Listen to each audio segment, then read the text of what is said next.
여러분 안녕하세요. 노가당TV입니다.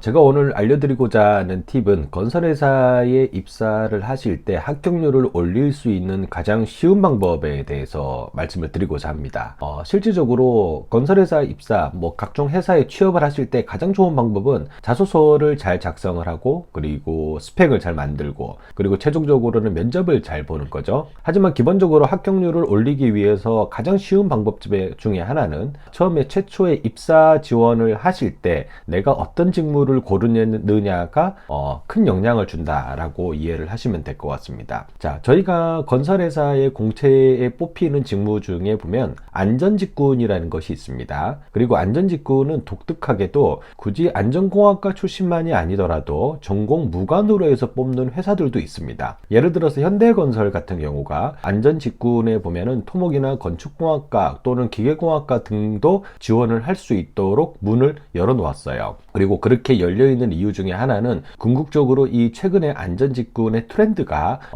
산업안전보건법에 대한 어떤 부분에 대해서만 업무 관리를 한다기보다는 조금 더 기술적인 어떤 개념의 안전관리를 하는 것이 필요성이 대두되어 있기 때문에 우리가 구조역학이라든가 또는 콘크리트 공학 같은 것들을 배우는 건축공학이나 토목공학의 출신들도 일부 인원이 필요하다라는 판단하에 그렇게 전공이 무관으로 많이 진행이 되고 있습니다. 그리고 실질적으로도 현직에서 일하고 계시는 안전관리자 분들, 안전직군이죠. 공채로 입사하셔서 안전직군으로 일하시는 분들의 전공이 한 반 정도는 안전공학이다. 그러면은 나머지 한 반에서 3분의 1 정도는 건축이나 토목공학 또는 기타 기술직, 공대 출신들로 구성이 되어 있다고 말씀을 드릴 수가 있을 것 같아요. 저희가 흔히 기술안전이라고 하면 이제 흑마기 공사라든가 또는 각종 구조물, 가시설물에 대한 구조검토 이런 것들도 현장에서 실질적으로 안전진단이나 안전점검 시에 수행이 되는 업무 중에 하나입니다. 이제 이런 것들은 저희가 흔히 말하는 이제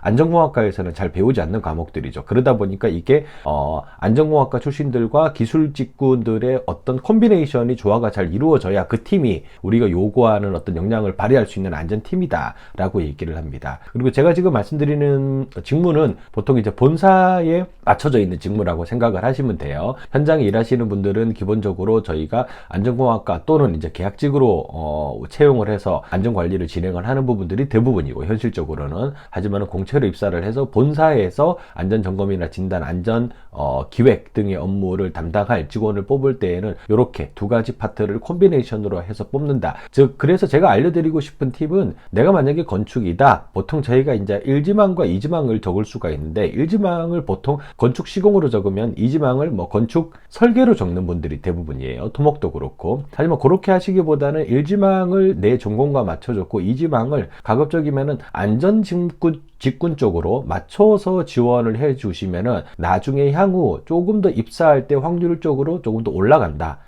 왜냐하면은 실질적으로 건축이나 토목 쪽에서 이 안전직군 쪽에 지원하시는 분들이 그다지 많지는 않습니다. 그럼에도 불구하고 회사 입장에서는 어떻게 해서든 그래도 뽑기는 뽑아야 됩니다. 즉 기술 안전을 할 수 있는 인원을 뽑아야 돼요. 그렇기 때문에 그 파트가 어떻게 보면 우리가 노릴 수 있는 사각지대 중에 하나다라고 생각을 하시면 됩니다. 꼭 필요한 직무이지만 경쟁률은 상당히 낮은 직군이다라고 할 수 있죠. 대부분의 건축공학과를 졸업하고 나는 건축 시공을 할 거예요 라고 얘기를 하지, 현장 가서 안전관리를 하겠습니다 라고 말씀을 하시지는 않습니다. 아직은 안전관리자의 어떤 위치라든가 이런 것들이 상당히 중요성이 대두되고 있다라고 말은 나오지만, 그럼에도 불구하고 많은 분들이 본인의 전공을 중점적으로 가져가서 나중에 현장 수단까지 올라갈 수 있는 시공이나 아니면 설계 파트 쪽으로 이제 가려고 하는 약간 그런 마인드가 조금 더 커요. 그러다 보니까 입사라고 하는 것을 목적으로 보았을 때는 향후 본인의 커리어 디벨로프나 이런 것들은 일단 뒤로 밀어두고, 입사라고 하는 것을 최종 목적으로 보았을 때는 제가 방금 말씀드린 것처럼 1직군을 전공, 2직군을 안전직군으로 지원을 하시는 게